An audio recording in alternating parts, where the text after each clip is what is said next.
Greetings, global gardeners. Happy Monday. It's a beautiful day here in Colorado. I hope you're having a good day to garden. I love to garden every day, of course, as most of you do, but there's something about the beginning of the week as I lay out my plan for the next 7 days, and I've got a lot on the list, and the weather looks like it's probably going to cooperate. So I'm anxious to get outside. I've been out every day and it's wonderful.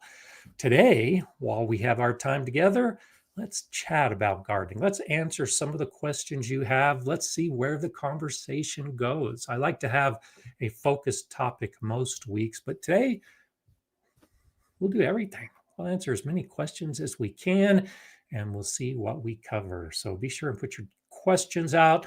I'll try to answer relatively quickly for me so we can try to get through as many as possible. Let's start with Patricia Dufield. Which flowers are best for squash and pumpkins? Thank you. You're welcome. So the thing about squash and pumpkins is that they need pollinators. There are female flowers and there are male flowers on the plants. And so you need a pollinator to take the pollen from the male flower to the female flower to get that fruit. So planting flowers that attract pollinators is really what you're looking for. Now, you can go the route of like calendula and cosmos, which will give you really good flowers. But one of the things to try to figure out when you're choosing a flower like calendula or cosmos is that they might be flowering later in the season, after the point that the flowers are going to appear on your squash and pumpkins and that you're going to want your fruit. So, for instance, a pumpkin might take 90 or 100 days to reach maturity. And if you live in a cold region like mine, that means that that flower has to be pollinated in June or July. My cosmos don't begin flowering until July and August. So the pretty flowers we have in our garden are great for attracting pollinators, but you really need to match it with the flower that you want pollinated. In this case, the squash and the pumpkins. So I would recommend the earlier flowering type of plants. For me, it's plants like salvia, for instance. I love salvia.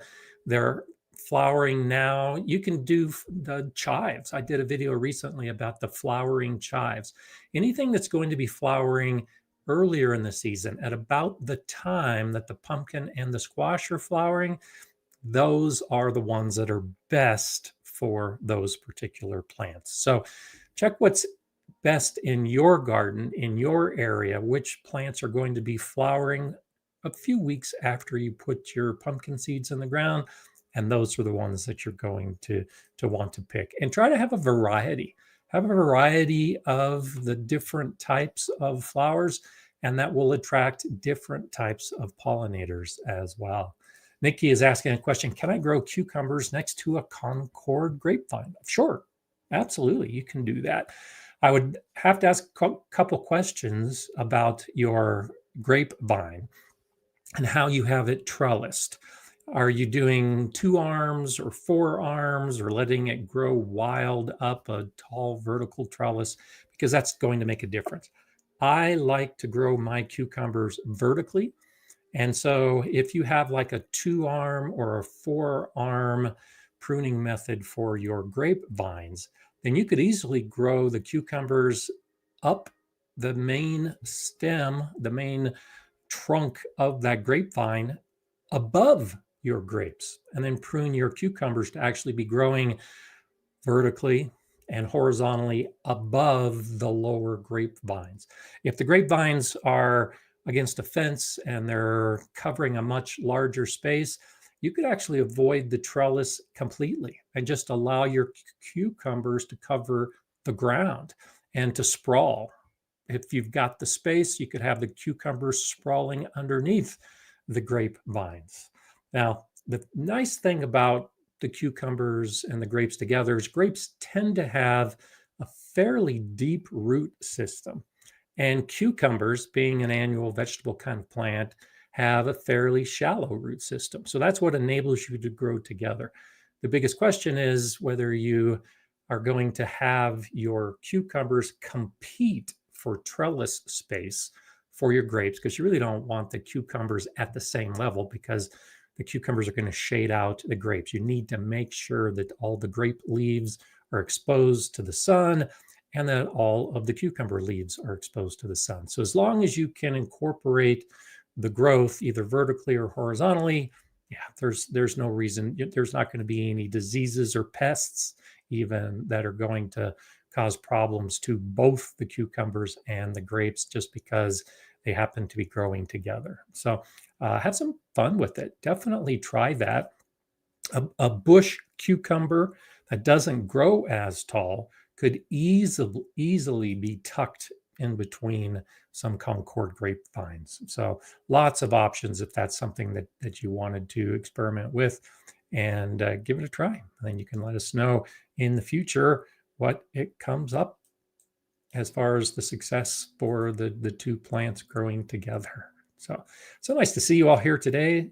Give a shout out, of course, to Jay Dixon, our intrepid moderator, who just does so much with all of the assistance to you all. Shandy's Garden says, hey, everybody, still scorching over here in Ohio, but I'm about to go ahead and direct sow some 85-day sweet corn tonight, having to change things up to things that require less maintenance.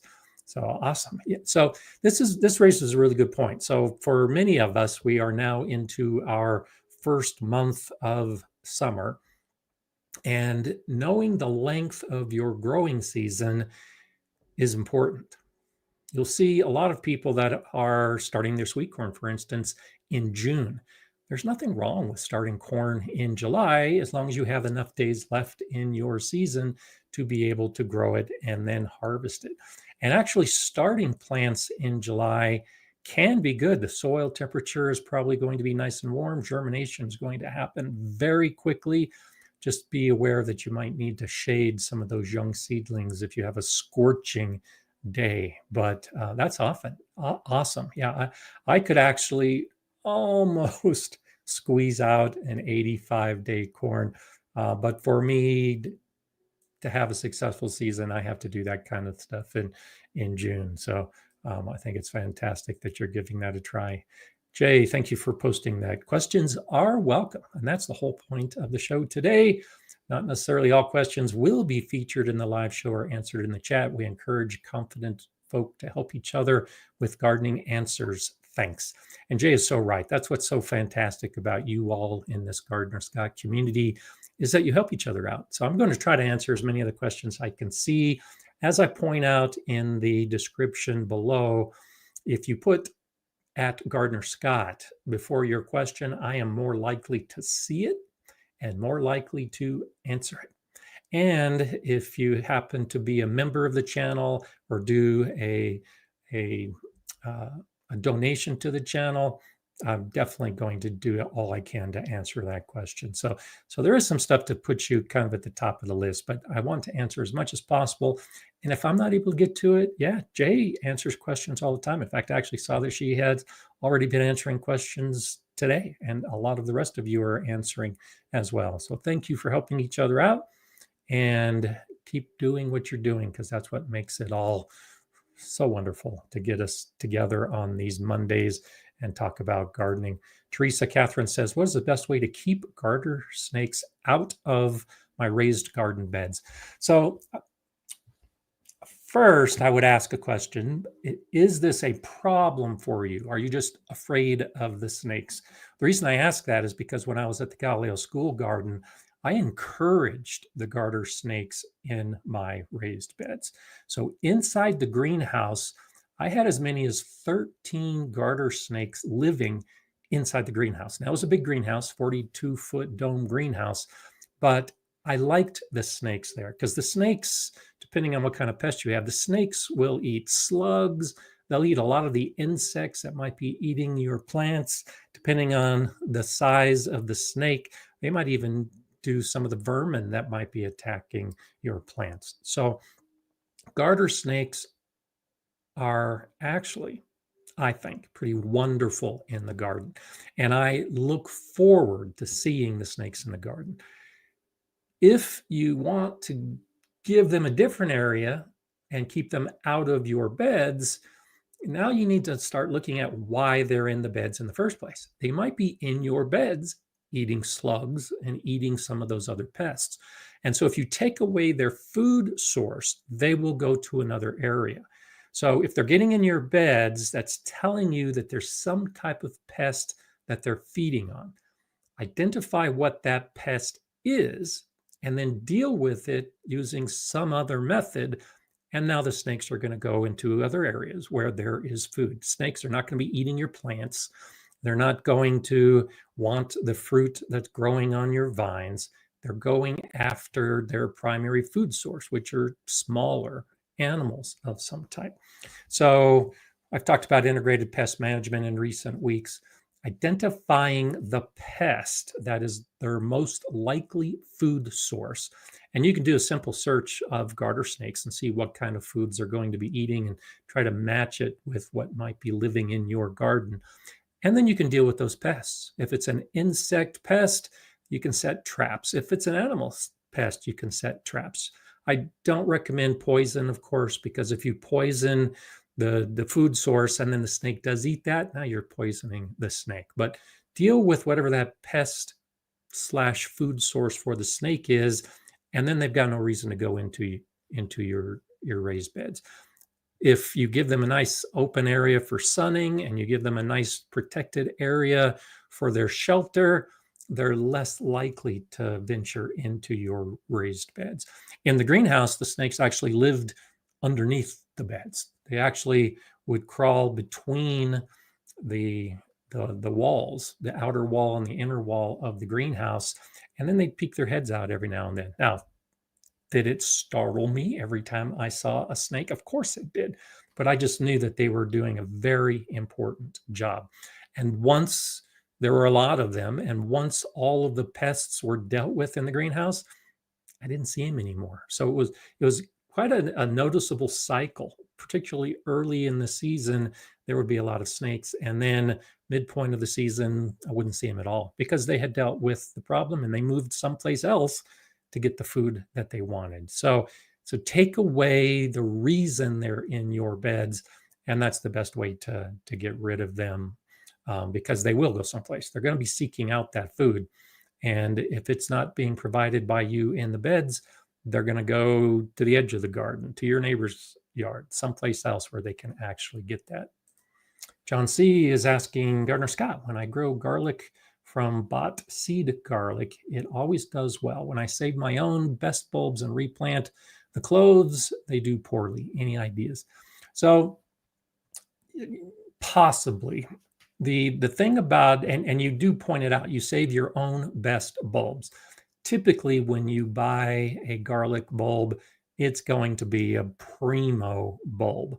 And depending on who's selling it, the year that they're harvesting the garlic, they're probably pumping it full of fertilizers. They're giving it ideal conditions. So when they harvest it, it's a nice, big, juicy bulb ready for you to plant. Then when you plant it, if you're not giving the exact same conditions, you're probably not going to get the same results. The genetics begin to come into play. So all garlic bulbs have a basic size that they're going to grow to. Now you can get them to grow bigger than that with lots of water and lots of fertilizer, really rich soil. But if you don't have that, then they're going to default to their natural tendencies. And I have the same issue. I'll buy garlic and then I'll start saving it. And it usually takes a couple years for me to get to the point where my bulbs are again the size that they were first when I planted them.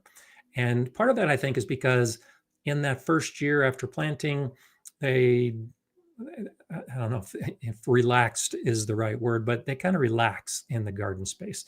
They don't have to work as hard because they've got a lot of the nutrients within the clove that might not be enough to produce the big bulb. By saving the best bulb every year, then you can reach that point where you'll probably have some consistency.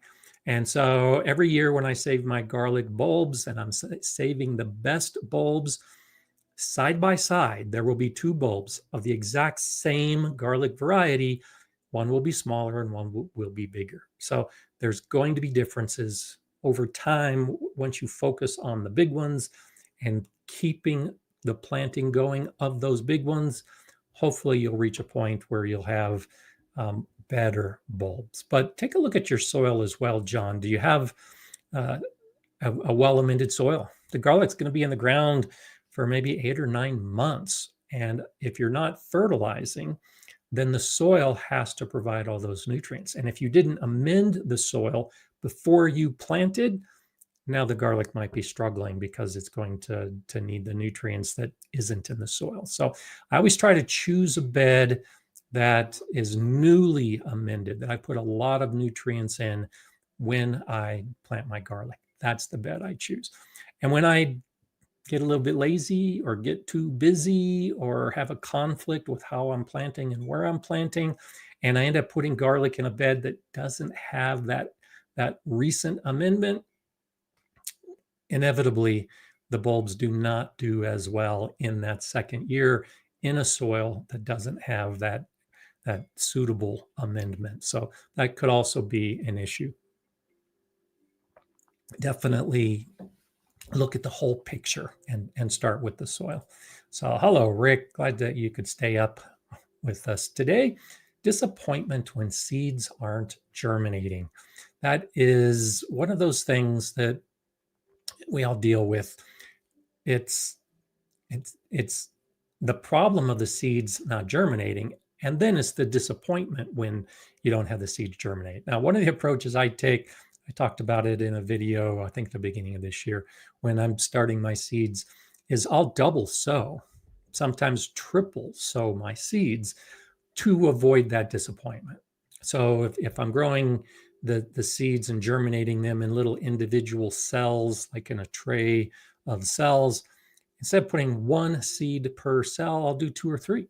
And then if only one pops up, well, that's a success. I've had success with a plant in that cell. My issue tends to be that I have too much germination. I've got heat pads that I use for my tomatoes and my chili peppers. I've got the lights that are on as soon as they begin germinating. I have a nice consistent warmth for the environment that they're growing in.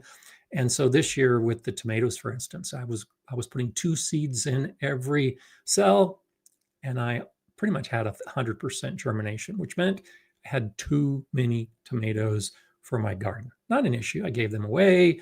And, there's always things you can do with the extra plants. But that's one way to overcome that problem, is to just sow more seeds and to make sure you've got a good soil mix, and you've got the lights, and you've got the heat that matches the seeds that you're trying to grow. So I feel your pain, brother, and just keep doing it and try to make sure that the conditions are what the seeds need, and hopefully everything will work to your advantage.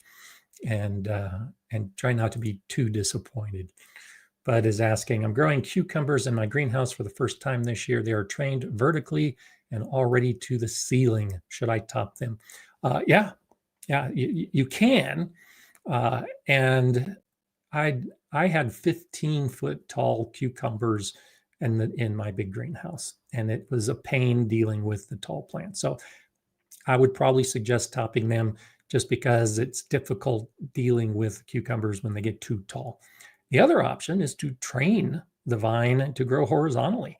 So once it reaches the top of the greenhouse, if you can put some wire or cable or twine support across the top, train the cucumbers to just grow horizontally around the edge of the greenhouse, and you'll continue to get flowers and fruit. So it depends on how much effort you want to do and how tall the greenhouse is when you decide whether you're going to top it and stop that new growth from the primary growing tip. No doubt you've still got a lot of time left in the season. So if you want to keep doing the cucumbers, think about doing the horizontal pruning, and just train the cucumber. It'll keep growing and growing. And like I said, I was growing vertically. So I had cables that were about 15 feet off the ground that I strung between the walls of the greenhouse. And I would grow the cucumbers until they got that tall. But that meant that I had to get a ladder out. I was on a ladder to harvest when they got that tall. And I don't know about you, but sometimes that just gets to be a bit of a pain when you have to pull out the ladder just to harvest. 54 Cal, good to see you. Good morning. Been too wet to till in May and June, so I'm just planting jalapenos and serrano. Will I have enough time to get peppers as my first frost is around October 15th? Oh yeah, absolutely. Jalapenos and serranos actually grow pretty quickly. And so you should start getting some fruit within the first couple months. And the thing about them is you can harvest at any time. So jalapenos and serranos typically are harvested while they're still green. And so if you're doing it now, you've got all of August and all of September. They'll start slowing down a little bit into October, but you've got 80 or 90 days probably of good growth. And you should be able to have some harvest of the green fruit by that time. You might consider covering your beds going into October to keep the heat levels high, because the peppers do best when they have a warm environment. So when the nights start dropping down to 50 Fahrenheit, 10 Celsius, cover the beds to keep the temperature above that. And that will help ensure that the plants are happy and healthy and that you can harvest the fruit. And I like to harvest my jalapenos when they turn red. So I will do that just to give my plants extra time to reach the full harvest. But do it.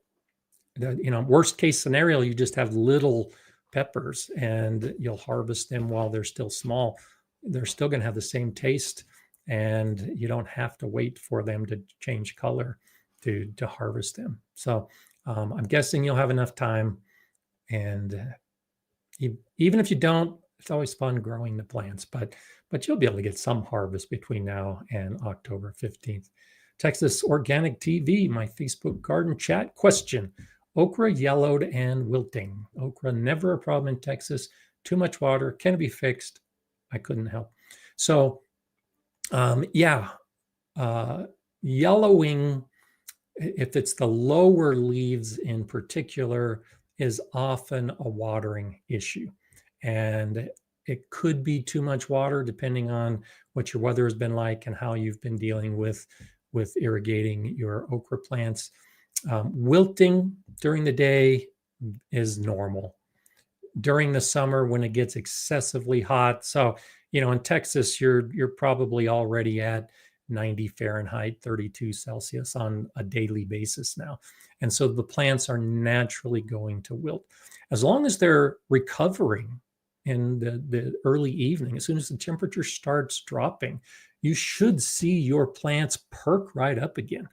As long as you have that cycle where they're wilting during the day and then perking up in the evening, and they're nice and erect in the morning going into the day, perfectly normal, nothing to worry about. Where it's an issue is if it's wilting and staying wilted, and then the leaves start falling off because they never perk back up again. Overwatering can be a cause of that, because you need a good mix of oxygen and water in the soil for the plant to really grow the best way. So get in there and test your soil, dig around a little bit, see if it's saturated, and moderate your watering based on whether it's dry or whether it's wet after doing a physical test of the soil. If the upper leaves are yellowing and wilting, now you run into the problem where there might be some type of pest issues or disease issues. You'd have to really look closer at the plant to see what could be causing that wilting and yellowing in the upper leaves. But the lower leaves, that's the first indication that the plant is telling you something's wrong. But it may not be. The thing about the leaves, okra likes a lot of sun. They like a lot of heat. And a lot of the summer plants were growing. Once they start getting big enough, they're not going to keep those lower old leaves on the plant anymore. They're putting energy into the new growth, and they try to balance out the plant. So a plant can only support so many leaves. Well, as it's putting up that new young growth or beginning to flower and set the fruit, it has to take the energy away from something else. It's going to take it away from the lower leaves, the old leaves, and they're going to start yellowing. So look at the whole plant to determine where the yellowing is, and then try to figure out if it's just a normal situation where normal yellowing and normal wilting, or if it's a little more extreme than that. And be aware of how you're watering, and chances are that'll answer some of those questions as you're trying to figure out just exactly what the issue is. So our hen house, good to see you back, says, even the deer are eating the cosmos, not affected by the leafhopper. Is this common, or am I imagining this? I don't think you're imagining at all. The deer will eat pretty much anything, depending on what is their other option. They can either be chewing on a nice young grass that's growing underneath the trees, or if there's nothing else like that, they're going to come into the garden. They're going to eat some of that good young growth. And my cosmos are still young right now. Haven't seen the deer in the garden recently. They don't typically eat my cosmos because there are other plants for them to eat. But if they get hungry enough, and if they happen to be browsing through the garden, then yeah, they could definitely be eating the cosmos. I wouldn't necessarily say that it's normal. I think there are a lot of other plants that they would prefer. But the issue I've had in my garden last year and the year before is 2 young bucks would jump the fence, come into my garden and graze. And I think the issue was that they were young. They didn't know what they liked. So they would just wander through and eat. And they devastated my strawberries last year. I had never had a problem with deer eating strawberries, and they were eating my strawberry plants almost to the ground. So I think a big issue of what they're eating is how young they are, what their favorite foods are, and if they're just wandering through the garden looking for something. So if they've got something else to eat that they like better, they're definitely going to do it. And I don't think cosmos are high on the list, but it's definitely a possibility. So, hey, Tony, I'm just now seeing that you checked in. Simplified Gardening is with us today. So awesome to have you here, as always. Karen is asking, not one caterpillar on broccoli, but being decimated. They were under netting, and all I've seen is a couple small grasshoppers. Can they do that much damage? How do I get rid of them? So yeah, grasshoppers really can cause a lot of damage.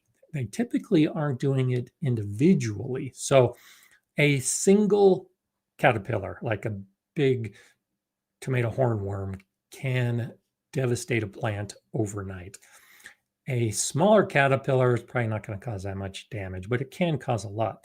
A single grasshopper is going to eat a lot, but it's probably not going to cause that much damage. So it's probably a group, and it may not need an infestation.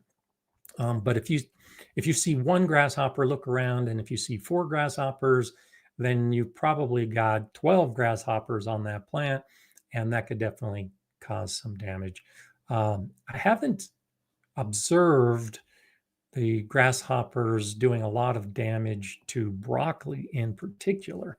So take another closer look to see if you can find other caterpillars or another type of pest that might be causing that kind of damage. And again, like I talked about at the beginning of the show, identifying the pest is the best way to figure out what the damage is.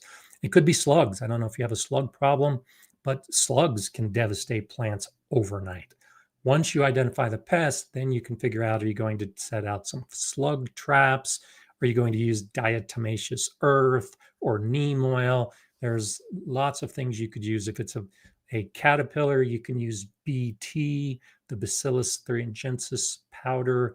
So lots of different options depending on what the pest is. But that's really the first thing to identify. And then figure out just exactly what kind of damage it is. So are they eating the edges of the leaves? Are they eating the flowers? And that'll help you in your detective work to try to figure out what kind of pest it is, because grasshoppers will definitely eat flowers, but they tend to land on the leaves first and start munching on the leaves. So look at the overall damage of the plant and then enter that into a search term and do a Google search. And that could give you some ideas of the insects that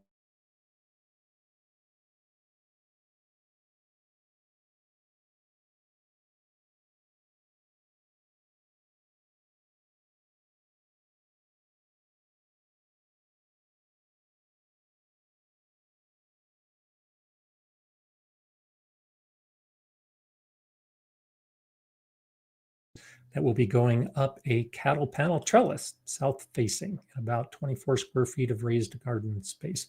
Good pairing. And so, yes and no. I think it's a fine pairing. You'll see a lot of recommendations that say don't plant potatoes and tomatoes together. The big reason for that is because they're very closely related. They're in the same family. And I don't plant or grow based on fear of disease, but that's what you'll see when you hear or read or see a video where they say, oh, never plant potatoes next to tomatoes. It's because of possible diseases from one that would infect the other. I don't have potato disease or tomato disease in my garden, and I have grown potatoes in the same bed as tomatoes and had absolutely no issue whatsoever. Depending on how close you're growing together, the roots of tomato plants can actually get pretty deep and extend sideways quite a bit too. So when you plant your potatoes, they're going to be taking up a lot of root.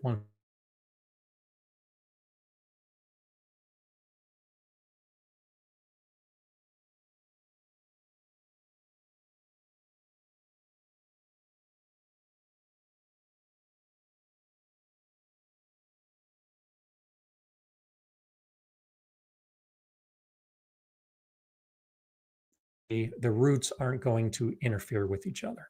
And as long as you don't have the roots interfering with each other, then yeah, it could be a good pairing. If you do have disease issues in the past, you might want to grow in a different area just so you don't pass the disease from one to another. But I don't see an issue with that. And I know that runs counter to a lot of the advice that you see online because of the assumption that we all have disease in our garden and that there's going to be a problem with it. They have very similar water needs. They have very similar sun needs.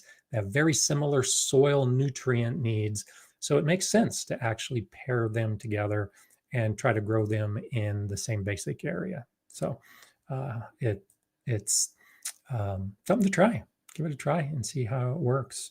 And Tony says he's might not be able to answer because he's working right now. So shout out to you, mate. Hope everything's going well. Jamie Clark says, I'm shipping you all my extra yellow squash because I'm going to blame you for having too much for no reason. So thank you for that, Jimmy. I'm glad you can blame me for having too much squash. Yeah, if you do things right, and I try to tell you all how to do things in the best way possible, that's terrible, isn't it, when you have too much? And I'm not growing yellow squash this year because last year I had too much. So that's usually my solution to a lot of those kind of issues. To avoid the too much is just to not do it again and to give myself a break. Hotel Life is saying, neighbor gave me fresh, large onion blooms gone to seed, separating the seeds from the chaff now. When should I plant these seeds in Destin, Florida? Should I try seed starting now for overwinter? So yeah, in Florida, you definitely have the option of planting in fall and keeping them in the ground over the winter. I think I talked recently about shallots. Shallots are recommended to start in the fall for overwintering as well, particularly in warmer regions. So as to the exact date, I would say talk to your local master gardeners or go to a nursery to see what they recommend for you in your area. But the general concept of starting seeds, I don't know that I would necessarily start now in the summer. I would consider starting a little bit later, probably the September timeframe, unless you want to start now with the idea that you could harvest in winter. So that's a possibility, depending on how cold your winters get specifically. But yeah, check with some of the local gardeners and see what they would recommend. Because I've never lived in an area where I could grow into the winter like that. So I don't have the experience of exactly when to start. And so getting the local recommendations is really the best way to go. I can definitely give you some guidelines, but they're the ones that will give you the specific answers, hopefully. Jay is saying, Scott, something took out all 12 broccoli plants, and I think it's squirrels. What to do? Oh, yikes. Well, so you have a couple options. If you still want to grow broccoli, go to the nursery and they might still have some plants that you can transplant and put the broccoli in, and you might still get a harvest. It's at the peak of summer, not necessarily the best time to be putting broccoli in. So another option, July is a great time to actually start seeds indoors for a fall crop. And broccoli can be a great fall crop. So you can start seeds now, and in another month or so, transplant those broccoli seedlings out into your garden for a fall harvest. Because when the temperatures start cooling down, the broccoli is going to do great. Now, when it comes to the squirrels, I've said this before in previous live streams as well, kind of like what we were just talking about with the deer. Give them something else to eat. My brother and sister-in-law have a small garden in their urban backyard setting, and they have squirrels. They have a lot of squirrels. They never have squirrels in the garden because they have a squirrel feeder on the fence. So the way they keep squirrels out of their garden is to feed peanuts to the squirrels, so the squirrels have no reason to come in the garden. So first, you can replant the broccoli going into the fall, and second, give the squirrels something else to eat. Chances are they're not going to come back to the same bed 4 months from now to eat your broccoli, but giving them some food is an option to keep them out of your garden. And then the third thing that is almost always effective is a barrier. Cover your broccoli bed with hoops and netting, or some type of barrier to keep the squirrels out of that bed. Now, in previous gardens, that's what I've done for birds, for rabbits, for squirrels, is bird netting over hoops. And so whether it was strawberries or spinach or whatever I was trying to protect, I would just cover the whole bed with bird netting, and that would keep those animals out. So there's some things you can do, and whichever is easiest for you. I always forget to do things like put food in the feeder. So having the enticement on the fence for peanuts is not necessarily in my normal scheduled activities, but it works well for other people I know. And that's one of those kind of things to add to your list. If you're really good about scheduling your activities and you can go out every morning and put food in the squirrel feeder, it's a great way to keep them out of your garden. And then you don't really have to worry as much about not just the broccoli, but anything else that they would be trying to eat in your garden. Mobius is asking, isn't blossom end rot a result of inconsistent moisture? Trying to remember. Most likely. Now, blossom end rot on tomatoes, and actually you can get blossom end rot on peppers. You can get blossom end rot on a lot of other plants. So blossom end rot is a calcium deficiency. The calcium is probably in your soil. It just didn't make it into the plant when the fruit was being set. That is most often caused by inconsistent watering. The likelihood of having a calcium deficiency is very low. So to say that it is the result of inconsistent watering, that's too precise, because it could be other issues. It could be an actual calcium deficiency in your soil, even though that's highly unlikely. So it's probably a 95% probability that too much water or not enough water leads to blossom end rot. And some of that is what you can control. So last night had a thunderstorm roll through, had hail, had rain. It dropped a lot of moisture in my garden. My soil is saturated this morning. Not a big deal. Sun is out. The soil should drain. It should dry. I'm not that worried.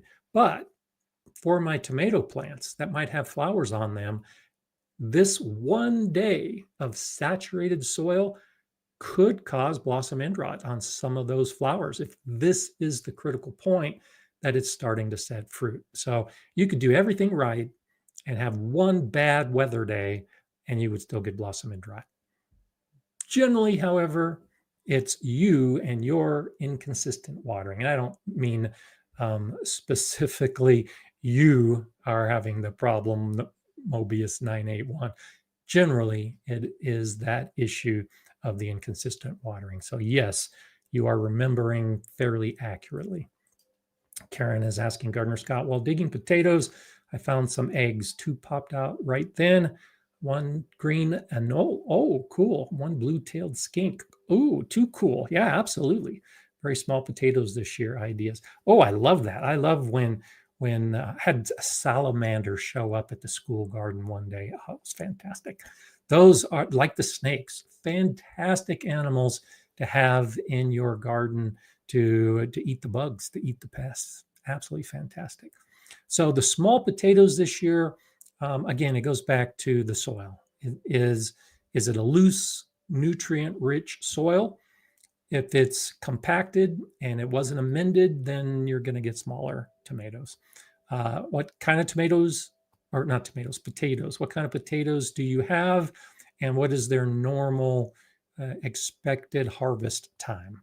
If it's a new potato and you want to get out and harvest them when they're young and small, and they're smaller than expected, then yeah, it's probably a nutrient issue, but it could be weather.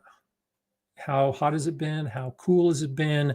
Have the conditions been right? So when you look at potatoes, for instance, and you're growing a potato that might be a 70 or 80 day to harvest kind of potato, that's based on good weather, good soil, good watering practices, a lot of sun, and you'll be able to harvest in 70 or 80 days. But if you've had more than your share of overcast days, or if it's been excessively hot so that the plants have been stressed, if the water was inconsistent, if the nutrient levels were inconsistent, then the plant's not going to grow as strong and the tubers are not going to get as big. And it's probably going to take more than 70 or 80 days for those particular potatoes if the conditions haven't been good. So give it another week or two and see if the potatoes are getting a little bit bigger. And that's kind of the way I look at it, is I'll do like a test dig and see how the potatoes are doing, particularly if I've had cold days or hot days or things just haven't been perfect.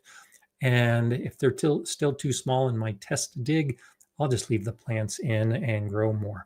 If they've already started dying back, because that's a sign that it's time to harvest, there's really nothing you can do at that point. So if you're harvesting while the plants are still actively growing, leave them in the ground and let them keep growing. But if the potatoes have reached that point where it's harvest time because they're browning, there's not much you can do. Did you prune off the flowers? That's another thing. So when the flowers first appear on potatoes, you should be pruning off the flowers. If you don't prune off the flowers, then you're going to end up with smaller potatoes when it comes time to harvest. So that doesn't help you this year, but next year, that is one of those things that you can be aware of to help try to get some bigger potatoes is amended soil, loose, well-draining soil, sun, and trim off the flowers and leave them in until the last moment after they've started dying back. And then you'll have as big as you're going to get that year. And if you're growing in a bed, consider growing in a container. Tony at Simplified Gardening has just got so many great videos of growing in containers. For me, I've had better success in my raised beds, but I always had success in containers as well, because in the container, you can put in your own potting soil mix with fertilizers, and it can actually end up turning out pretty well. David's saying, for Texas Organic Garden TV, Texas has been flooding with a ton of rain, not much else to do. Yeah, such terrible news coming out of Texas because of the rains and the flooding. And this is one of those things, hopefully you're all well, those of you that are living in Texas. But this is that time of year when you get excessive rain and flooding, and it can definitely impact your garden. And so just be aware of that. Big reason why I grow in my raised beds is because I get the drench of the downpours in the summer from the thunderstorms, and my raised beds drain pretty quickly so that I only have a saturated soil for a brief period of time. But if you're growing in the ground and you live in a region that gets those kind of conditions, then you might want to think about adding some raised beds so that you don't have as big an issue. Serena's asking, are there any plants or trees that can be planted to absorb water faster and decrease the chances of damage from flash flooding? So yeah, there's willow trees are a perfect example. There are a lot of plants that grow along streams or riverbeds that will absorb a lot of water during flooding. There's bushes and there's shrubs. It all depends on where you live and your area, because my area is so dry, willows are not recommended. Now, I happen to have a couple willow trees in my backyard because the person that had the house before me put willow trees. They struggle in my heat and in my dry conditions. But when we have really rainy conditions like we have recently, the willows perk up because they're sucking up all that moisture. And so look at the plants in your area that are native, that do well, that are growing along the stream beds. Here in my part of Colorado, cottonwood trees fall into that category. You'll see cottonwood trees growing along dry riverbeds because they're there to soak up all that water when the water does begin to flow as a result of a big thunderstorm or some type of flooding. So yeah, there's definitely plants and trees that can be planted for that. And then if you also look at some of the other ways plants are grown, reeds, for instance. So you go to a boggy area and you'll see the cottontails and the reeds that are growing. Those are the kind of plants, they have extensive root systems, and they're ideal for areas that flood because the plant and the roots will actually work pretty well to stop some of the flooding. So different areas have different types of plants, but the idea is basically the same. Put a plant in that can handle your normal conditions, and then it's already in place to be able to handle the excessive rain conditions. And it will vary depending on your region and your climate as to which one will do best. So Depsy is saying, I recently discovered plant skid dried blood. It seems to be what's doing well to keep rabbits away from eating plants. Interesting. I haven't used that. I don't know that I've even heard of it. So plant skid or plant skide dried blood. But yeah, definitely an option. That's, when you're trying to keep animals away, animal pests, some of these kind of things can actually work. Now, I've used blood in my garden, blood meal as fertilizer in the past. The issue I have, and the thing I would caution everybody if they want to use blood to try to get rid of rabbits, is I've got dogs. And when dogs smell rabbit or smell blood in the soil, they're going to end up digging and doing more damage than the rabbit would probably do. So I stopped using the blood meal in the areas that my dogs had access to, because they would dig and eat the soil that had all of that blood in it. So if you've got dogs, you might want to make sure you protect the area just so they can't get to it. And there's lots of other things you can use. The circus hasn't come to town in a few years, but whenever the circus would come to town, at the end of the circus, they would sell manure and urine from the lions and the tigers and all those big predators as deterrents for your garden. Yeah, if you put some tiger manure in your garden, it might do a pretty good job at keeping the rabbits away. So that kind of, I think, plays in with the whole dried blood idea. Something that identifies the possibility of a predator being present, that's going to keep the rabbits away. And dried blood is definitely an option. Okay, Super Seamster Sewing Show says hi to me and to Jay. Last week, I mentioned amendments I put into the soil because I don't rotate the crops. What amendments do I need to put into the soil? So organic matter. And I talk about it in my book, Gardener Scout's Guide to Raised Bed Gardening. I give a long list of amendments that you can use. And I advocate using what you already have. You can buy compost, you can buy all kinds of things to put into the soil. If you can use what you have, I like that better. So that's the approach I take. So I'll put in the compost I make. I'll put in grass clippings. I'll put in dried leaves. I mulch my beds with straw. And so at the end of the season, when it comes time to amend, I'll just turn that straw into the soil to break down over the winter and early spring. And so I use a blend of things. I make leaf mold, and I'll put the leaf mold as an amendment into my soil. And so those are the big things. In new beds, you can do biochar. I've got a couple of videos on biochar that talk about how to use it in the garden. And so lots of different things. And I would recommend, if you're just starting off with amending your soil, compost. Compost is a good way to start. It's mostly decomposed. It's going to be available to the soil organisms pretty quickly. And so they'll start releasing the nutrients from the compost faster than a lot of other materials. If you put the grass or the crushed leaves or straw, the soil organisms are going to have to break that down to decompose it to release the nutrients. The composting process already takes care of most of that. And so that's why compost tends to be what most people use in their soil, is because the nutrients are available faster than the raw organic matter ingredients. Now, I'm amending in fall. So I'm amending my soils in September and October. My soil doesn't freeze until typically December. So I'm getting 2 or 3 months of decomposition.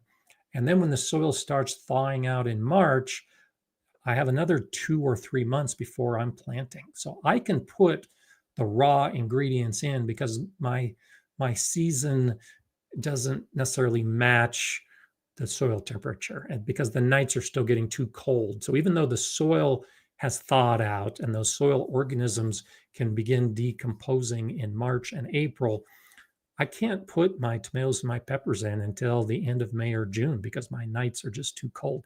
So my garden, I have 5 or 6 months of decomposition time before the plants are going to be using those nutrients in late spring or early fall.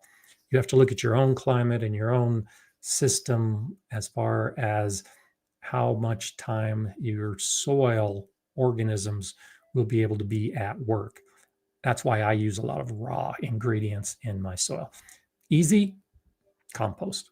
Just use a lot of compost, mix it into your soil, and that's just about the ideal amendment that you can use to get going. So, okay, yeah, I'm catching up from some older comments. I was wondering if I froze up a little bit. It looks like I did freeze up a little bit. So I'm glad that I'm back. I'll keep an eye on things again to see if I freeze again, but it looks like it's working well from here on out.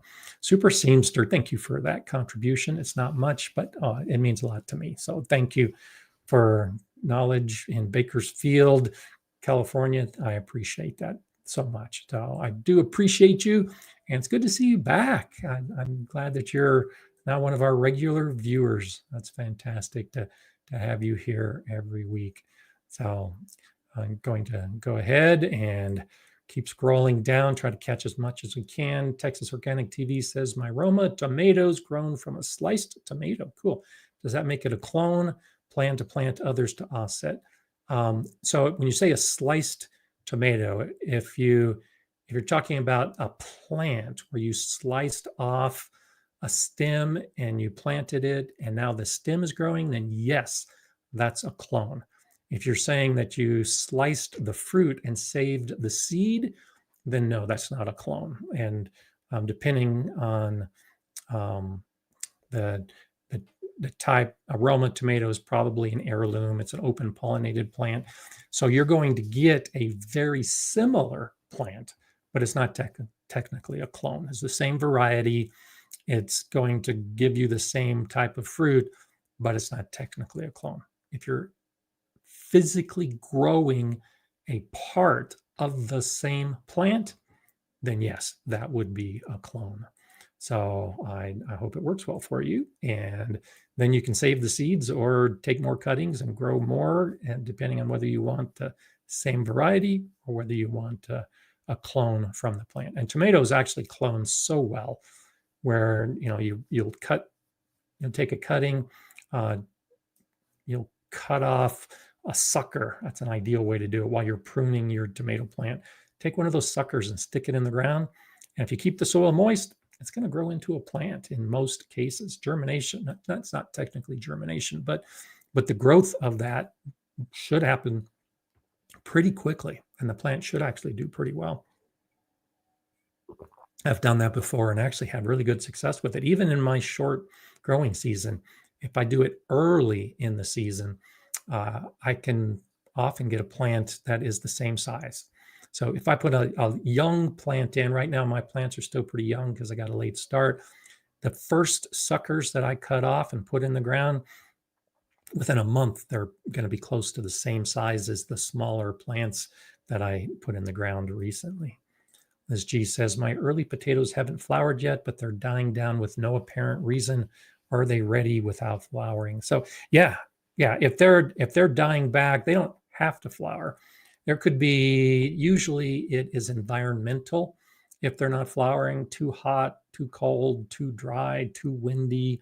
And that's also another reason why they could be dying back, is because of the environment. So those two things could be playing together, depending on how much time they've been in the ground.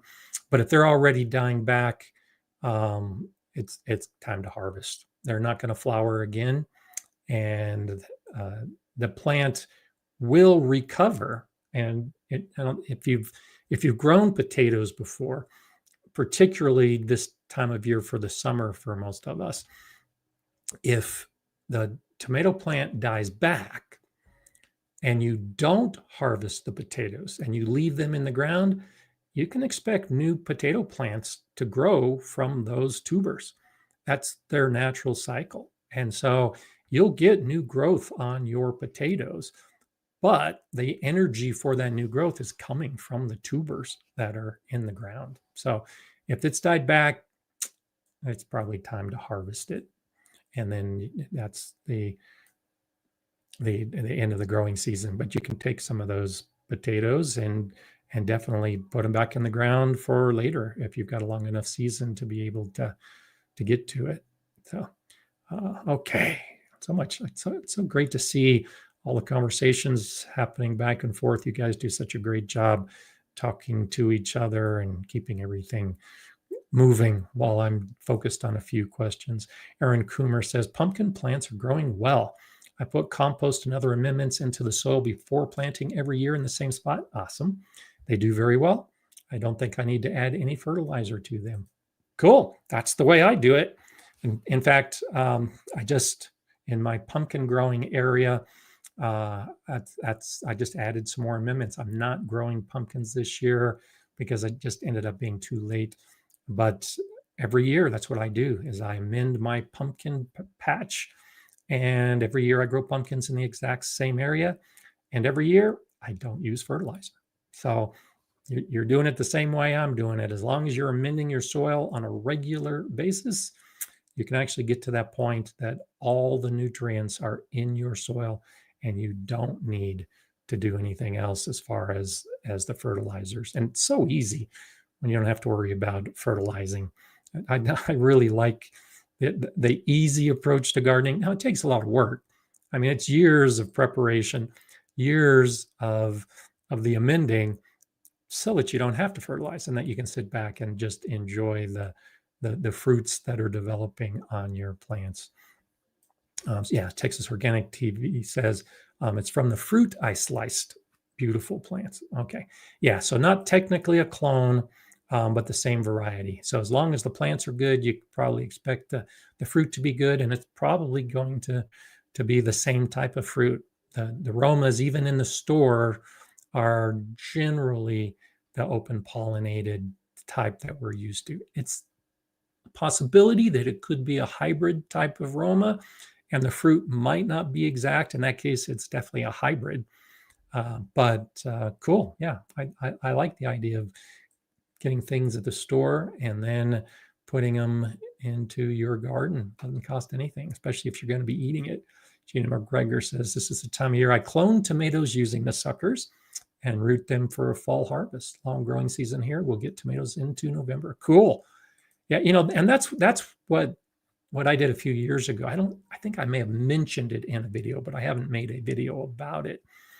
And I was growing a tomato that was just doing so well, so early, flowering and fruiting, that's what I did, is I cloned that plant in that same year so I could get more of that plant. When something is working really, really well, I like to multiply that success. And if your season's long enough, you can definitely multiply the success in the same season by being able to take a cutting and let it grow. And if you're getting fruit into November, I'm a bit jealous about that. And so Siki First is asking, will a basil cutting that is just beginning to develop a seed head still root into a new good plant? So it should. I would suggest that you pinch off the seed head. And so basil, it can get so bushy. And if you pinch off the growing tip, that seed head, then it's going to send up 2 new shoots from where you pinch off that seed head. As soon as it goes to seed, now the energy is being directed into that seed. So if it's just starting to develop the roots, then you're taking energy away from that root development. And if the cutting is still relatively new and you're waiting for it to develop into a plant, then yeah, you need to pinch off that seed head, because to answer your specific question, it won't root into a good plant, quote unquote. It won't be as strong as it could be if you leave that seed head to develop.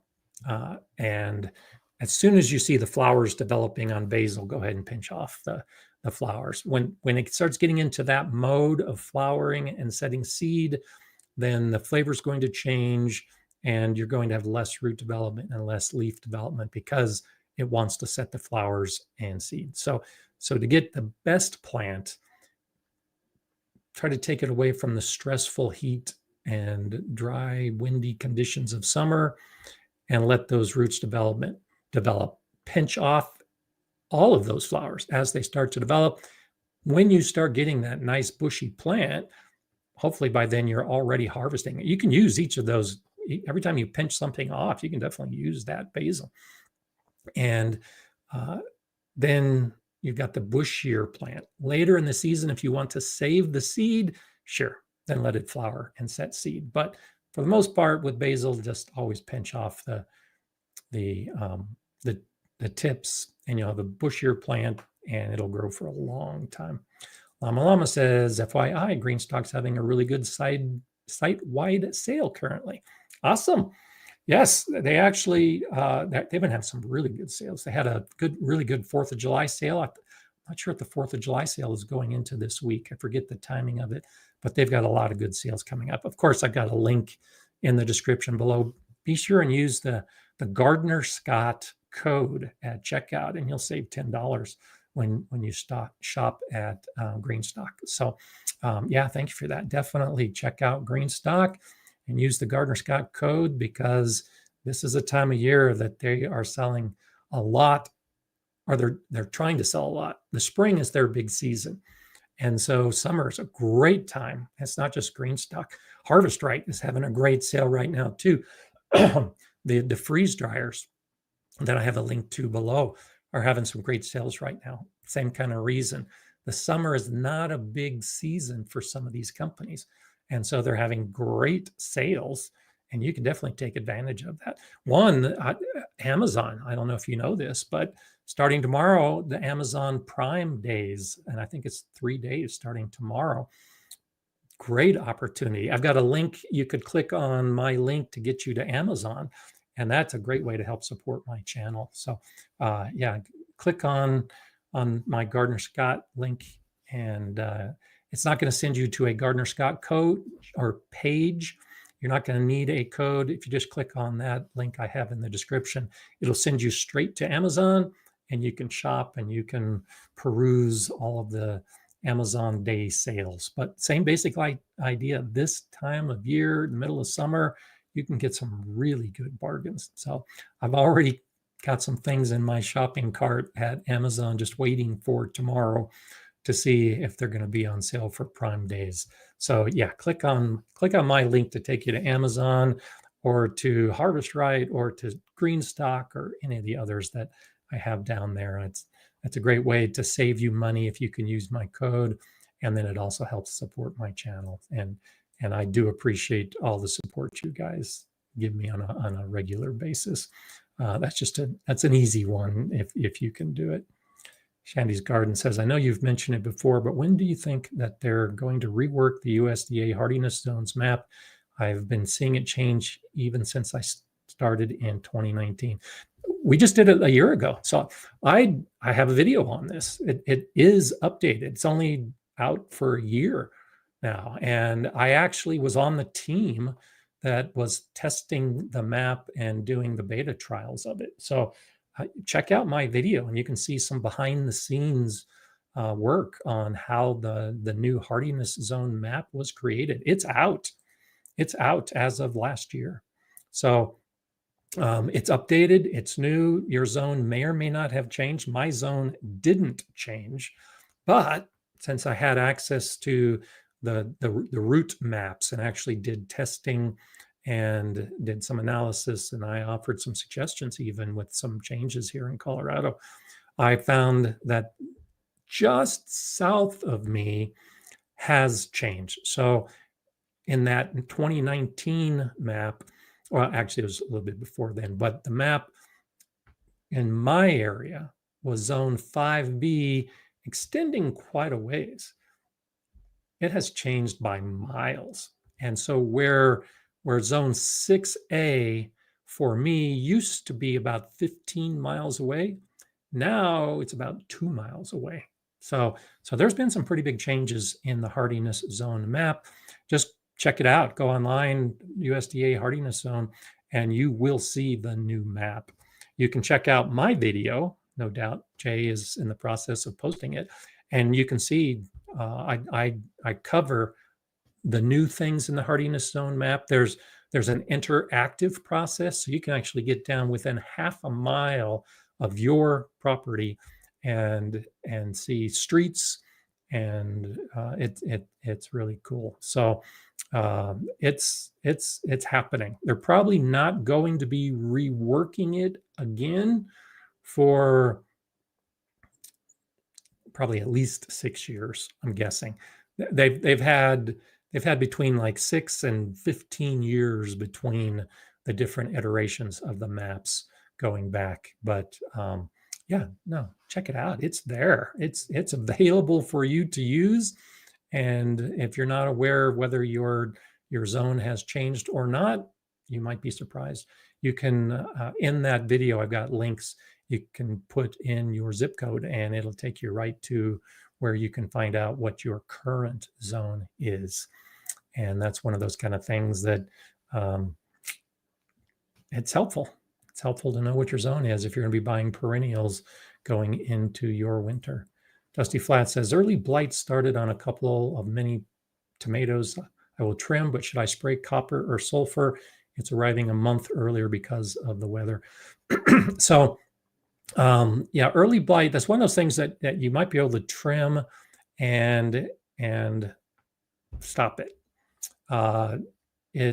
It's one of those things that if it gets established and it's still setting fruit and the plant starts to suffer and the fruit starts to suffer, then yeah, if you typically are using copper or sulfur, some type of a foliar spray, look at the directions on whatever the spray is you're using and follow those directions as to application. But early blight, it's good that you recognize, especially a month early, you might be able to arrest the development of it if you prune off some of the early leaves that are being affected before the whole plant becomes a problem. So look at the sprays that you have or that you're looking into, and they'll give you an idea of whether they're effective. Not all sprays are effective for all diseases, and so that's the important thing to look at, is to see if it's appropriate for something like early blight. And then keep growing, keeping those plants happy as much as possible, and you should be able to keep harvesting the tomatoes even if you have a minor early blight issue. So let's see. Steve says, I don't use Amazon. Any other alternatives? Yeah, I got a ton of links in my description of underneath the videos that I have of all kinds of things that you can use the Gardner Scott code to save money at different places. So just scroll through in the description below my videos, and you'll see I got seed companies. Epic Gardening, you can use the Gardner Scott code. Epic Gardening is often having different kinds of sales. If you want to do like a birdie's metal raised bed, click on my link and you'll get a discount through Epic Gardening. GreenhouseMegastore.com is another great one. If you are getting general gardening supplies, perlite, vermiculite, shade cloth, there's so many things at Greenhouse Megastore. Same kind of thing. I've got the link and the code, and you can save money from those kind of things as well. So it's not just Amazon. It just happens that tomorrow is Prime Day starting at Amazon. But oh yeah, check out all those other Gardner Scott codes that you can use at many different places. And you know, if I can save you money, I'm definitely going to save you money. Super Saintster Sewing Shows, definitely going to buy the book. Well, thank you for that. I appreciate it. Yeah, there you go. I don't know. My book may even be on sale on Prime Day. You can get my book anywhere the books are being sold. So Barnes & Noble, your local bookstore can put it on order, books.org, Amazon, of course. But I appreciate that. So it's a good time of year when you're having a lot of these kind of questions. And my book, even though it's Gardner Scott's Guide to Raised Bed Gardening, it covers soil, pests, trellising, planting, seeds. It's the entire start to finish. I've got a section on the whole year, what you should be doing in your garden every season of the year, particularly with a focus on the soil. So great time to buy Gardner Scott's book and beat the holiday rush, because I know there's a number of people that have told me they're going to be buying my book for other people going into the holidays to come. They'll be here before we even know it. And so get ahead of the game So, okay, let's see. I know suddenly the time is getting short. I'm scrolling down to make sure that I'm covering the questions. Looks like I'm mostly caught up. That's actually fantastic. So I'll try to go back up and see if I might have missed something. But throw out your question. We've still got enough time to answer some questions, and we'll be able to get the specifics that you are concerned about in our final 15 minutes here. We can talk a lot in 15 minutes about all the different things. Linda says, thank you for your chamomile tea video. You're very welcome. I started a raised bed tea garden with chamomile, verbena, lemon balm, and hibiscus. Fun and delicious. Cool.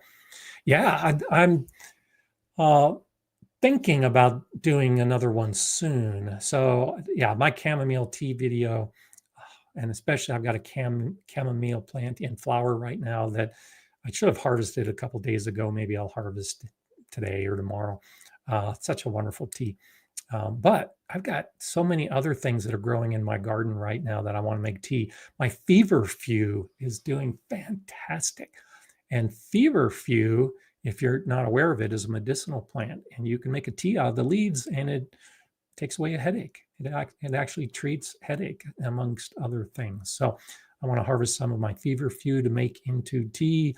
I also have lemon balm and mint. So I want to make a tea with my stinging nettle. So it'll be a nettle, lemon balm, mint tea, primarily because of the benefits that each of those will bring. And I'm thinking by itself, the stinging nettle isn't bad, but when you mix it with something like lemon balm and mint, now you have actually a pretty nice tasting tea, and you can get some health benefits from it. So good for you. Yeah, my chamomile tea video is my only tea video so far, and I've been thinking I need another tea video because I do dry my leaves and I do make tea. I just don't always make a video about it. So I'm so busy in the garden these days. You may have noticed I haven't had a video come out in a week or two because I'm just so busy in the garden trying to get caught up with everything that I've kind of been delinquent when it comes to the YouTube videos. So I need to figure out a way to get back into that. So you guys all know that I'm still here and that I can show some of these things that I'm doing. I've been pulling so many weeds and actually working on some big construction projects still. So video's coming, but it's the focus on the garden. My short season, when it's good days, I'm out there. And I have a choice of doing a lot of work in the garden or making a YouTube video. Sometimes the garden work is going to take priority. Deb C, thank you so much for that super chat. I appreciate it. Thanks for all you share with us. Oh, you are so very welcome. And of course, I say this every week. I love doing it. And I do appreciate so much the support like that, Deb. And I appreciate you being here to participate every week that we're doing it. So fantastic. Thank you for being here. Shandy's Garden says, out of 35 sunflower steve seeds, only 2 germinated. Can I take those sunflower seeds and re-sow them directly and possibly sprout? What's the harm, right? They're expensive. Oh yeah, absolutely. If 2 germinated and you can get seeds from those 2, absolutely. Sow those seeds and grow more sunflowers. You can do that with any plant you grow. Now there is a concern, and so I'm not familiar with sunflower steve. So if that is a very specific variety, if it's like a patented variety, there's a lot of people are concerned that they're growing a patented plant, and then they have the seeds, and they like, I can't save these seeds. I can't plant them.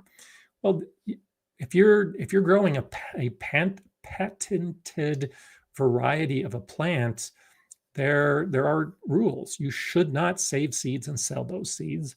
You should not grow those plants and sell those plants.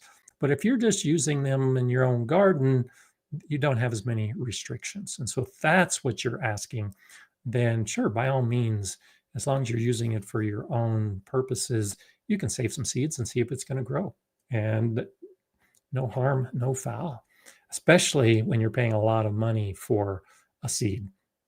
I definitely advocate trying to save seeds as much as possible so that you can move forward with that. So Jay is saying, could you promote the 2 other shows that you're on a featured guest this week? So Wednesday, I think it is, I'm going to be on one show with Emmanuel. And then on Sunday, I'm going to be on another show with Enoch. And then on Thursday, actually, I think it is, I'm going to be doing a podcast with the Planter folks for the Planter app.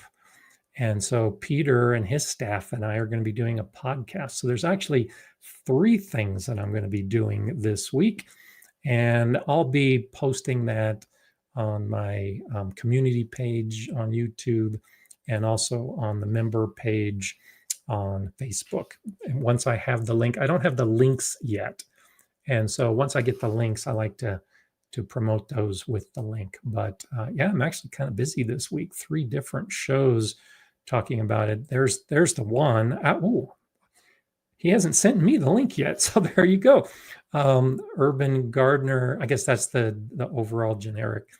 Okay, I haven't seen that yet. He normally sends it to me on Thursday or Friday. But yeah, that's the one with Enoch. And I'll be doing that on Sunday. His show actually starts at 11 a.m. Pacific time. I usually don't join him until about 11:30 Pacific time, and that's the Urban Gardener show. So awesome! Thank you for bringing that up, Jay. But more information to follow as I get the specific links, and I make sure that, of course, it is going to happen. And then the Ultimate Gardener is the other one. And so, see, I haven't got this link either. You are way ahead of me, Jay. So I'll be on the Ultimate Gardener show with Emmanuel on Wednesday. So, and then I don't know when the Planter podcast is coming out, but as soon as I have a link to that, I will definitely post it. So you are just so awesome, Jay. Mobius is saying, I'm experimenting as always. I have comfrey nettle that I diluted 10-1. Of course, I had to add worm castings. Worm castings, another great amendment. Thoughts as an all-around fertilizer for plants every 3 weeks or so. So comfrey and nettle, I have a video. I don't know if you're doing this based on my video, because I also will throw in dandelions, but worm castings are fantastic. Yes, it is a pretty good all-around fertilizer that you can make yourself. And I actually have 3 buckets, and I have 3 buckets that are filled with stinging nettles and comfrey right now that I'll be adding to my soil in the next couple of days and diluting it. I also use about a 10-1 dilution. You'll take the nettles, you'll take the comfrey, you'll put them into a bucket and you'll let them ferment and break down over the course of a week or so. And then you strain it and you take that concentrated liquid and then you use it at like a 10-1 ratio as a fertilizer. And when you look at the nutrients that are in the stinging nettle and the nutrients that are in comfrey, you'll see that most of the macronutrients and a whole bunch of micronutrients are present in that liquid that you're going to be using. And then you throw in the worm castings, which add some other micronutrients along with some of the macronutrient nitrogen in particular, and you can make a pretty good fertilizer. So as to whether you need it every 3 weeks or so, I typically don't do that much because my soil is good. I just do it as like a mid-season boost because the plants are starting to flower and fruit. And so I'll throw something like that as a soil wash to help the soil organisms going into the key growing season. The every 3 weeks, if your soil is lacking in some nutrients, then yeah, you could do it every 3 weeks. But for the most part, I only do it once or twice a season. And I'll notice a little bit of a boost, but it's really just to add some of those nutrients to the soil to feed the microbes and all the other soil life, and then just make it available for the plants. And if the plants use it, that's great. If they don't use it, except for the nitrogen, it's all available for the next time plants are growing in it. So all that tends to actually work pretty well. Leanne says, here in Ohio, am I better off planting my broccoli seeds directly in a raised bed or indoors? If outdoors, need I wait a little for Mother Nature to cool off? So you may have missed it, Leanne. I talked about this about half an hour ago or 45 minutes ago. Either way, this is a good time of year going into the middle of summer. You can start your seeds directly in the garden, maybe waiting a little bit if you're having excessive temperatures just so that they can germinate. Or you can start them indoors now and then transplant later once the plants get cooler. So I talked at length about this. Go ahead and rewind, and you can see what I said specifically about broccoli and the indoor starting or the direct sowing, with the idea that you'll be growing into the fall. Definitely a good option. Definitely a good option. Shandy's garden says Bocking 14 is the variety that you want of comfrey. Not sure of the spelling there. So yeah, that's a Russian variety. It is a sterile variety, so the seeds are not going to germinate. And comfrey can be invasive. It can spread. In my garden, it doesn't. It stays put because I just have a short growing season and a harsh winter. But if you have a much milder environment, it could spread, and the Bocking 14 is the variety you want to look for. And that lessens the chances of it spreading by seed in your garden. So you are absolutely right about the comfrey. And Dusty says, I just started. The packet from Pine Tree doesn't say variety. Generally, unless it says Bocking 14, it's going to be the basic common comfrey variety. And it's going to flower and it's going to set seed. I let it flower. It's a great plant for pollinators. And it tends to flower earlier in the season. So I'll let it flower. And then sometimes I'll let it go to seed. And if it does, I'll dig up the little seedlings to move to other areas of my garden. Most of the time I cut off the seed or I cut off the stalks before the seeds develop. And that's what I'm using in my buckets to make a liquid fertilizer. So great plant in the garden. And Mobius is asking or saying, I do recommend root cuttings, but seeds may do just fine. If you want guaranteed plants, do a root cutting. They do so well with root cuttings, and just a piece that's a fraction of your little finger will grow into a full plant. The seeds aren't as reliable, and it's an option, but not as reliable.